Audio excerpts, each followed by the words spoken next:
विष्णवे नमः. पितृपक्षाच्या निमित्ताने आपण कोणत्या गोष्टी आपल्याला गरजेच्या आहेत आणि त्याच्या पाठीमागचं काय विज्ञान आहे ते आपण आज जाणून घेतो आहोत. आज तुळशीचं काय महत्व आहे. आपण प्रत्येक पूजेमध्ये तुळशी वापरतो. देवपूजेला सुद्धा तुळशीचा वापर होतो. पितृपक्षामध्ये पितरांसाठी सुद्धा तुळशीचा वापर होतो.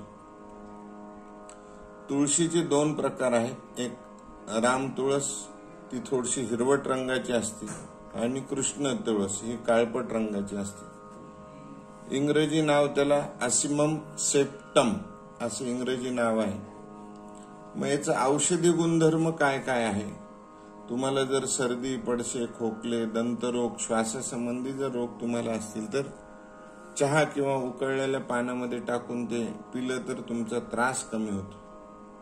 तुळशीचा रस आहे, तुळशी बीज आहे, याचा काय उपयोग होतो. वात, मूत्ररोग, चक्कर, शरीराची जळजळ होणे, पथरीचा आजार, प्रसव पीडा कमी होणे, पोट फुगणे, यासाठी हे बीज तुम्ही खाऊ शकता किंवा रस सुद्धा तुळशीचा तुम्ही घेऊ शकता. आपली विल पॉवर वाढवण्यासाठी तुळशी बीजाचा वापर करतात. इम्युनिटी पॉवर आपली ती वाढवते. वजन कमी होण्यासाठी सुद्धा तुम्ही तुळस किंवा बीज त्याच्यामध्ये वापर करू शकता.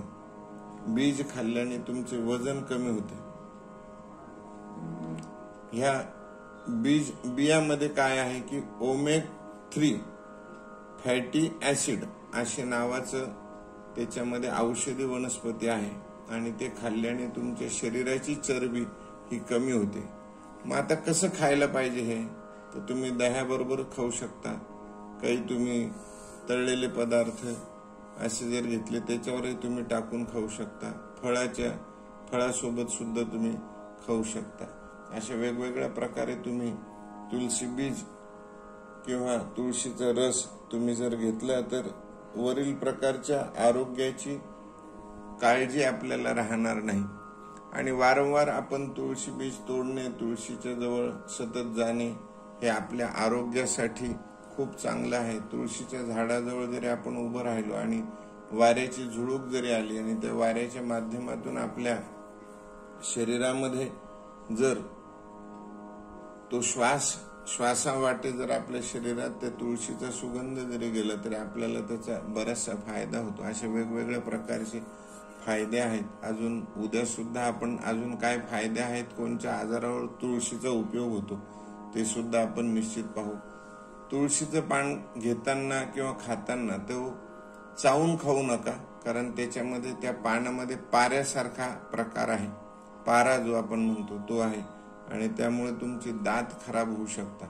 म्हणून तुळशीचा रस घ्या किंवा तुळशीचं पान जरी तुम्ही तोंडामध्ये ठेवलं तर चघळून घ्या. त्याचा चोथा झाल्याच्या नंतर ते एका बाजूला टाका. एक सुक्त आपलं जे चालू आहे ते सुक्तातले पुढचे श्लोक आपण घेऊ. नमस्ते अहम पितृन् श्राद्धे शूद्रै अपि च भक्तितः संतर्प्यते जगतः कृष्णं नाम्ना ख्याता सुकालिनः. नमस्ते अहम पितृन् श्राद्धे पाताले ये महा असुरैः संतर्प्यन्ते सुदा आहारा त्यक्तः दंभ मदै सदा. नमस्ते अहम पितृन् श्राद्धै अर्चन्ते ये रसातले भोगैः अशेषैः विधिवत् नागैः कामान् अभिप्सुभिः. नमस्ते अहम पितृन् श्राद्धै सर्पैः संतर्पितान् सदा तत्रैव विधिवत् मंत्र भोग संपत् समन्वितैः.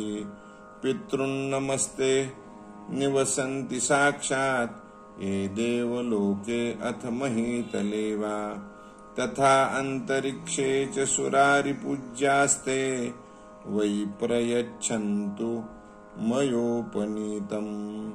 ओम विष्णवे नमः.